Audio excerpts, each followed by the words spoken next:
नांदेड येथे झालेल्या 47व्या हँडबॉल स्पर्धेत चंद्रपूर जिल्ह्याच्या सब ज्युनियर मुलींच्या संघाने उत्कृष्ट कामगिरी करत सुवर्ण पदक पटकावले। गेल्या 25 वर्षात चंद्रपूरकडून हँडबॉलमध्ये प्रथमच मुलींच्या संघाने हे यश मिळवून जिल्ह्याचा मान अभिमानाने उंचावलाय। ही कामगिरी चंद्रपूरकरांसाठी अत्यंत गौरवाची ठरली आहे। या यशस्वी संघातील 6 खेळाडूंची राष्ट्रीय स्पर्धेसाठी निवड झाली असून त्यांची नावे शिफारस केली आहेत। जरी अंतिम यादी अद्याप जाहीर होणार असली तरीही ही कामगिरी सर्व खेळाडू, प्रशिक्षक आणि पालकांसाठी प्रेरणादायी ठरली आहे। नाव वंशिका अशोक गिरले आहे। आम्ही चंद्रपूरकडून खेळलेलो आहे।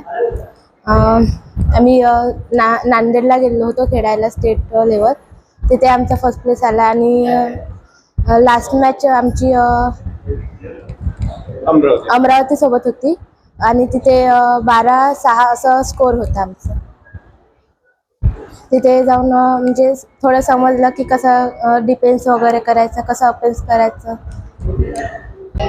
नांदेड इथे झालेल्या 47 हँडबॉल चॅम्पियनशिप त्याच्यामध्ये 21 संघ आले होते आणि त्याच्यामधून आम्हाला चंद्रपूर जिल्ह्याला फर्स्ट प्लेस आला आहे आणि 20 ते 25 वर्षानंतर आम्हाला चंद्रपूर जिल्ह्याला प्लेस मिळाली आहे सर।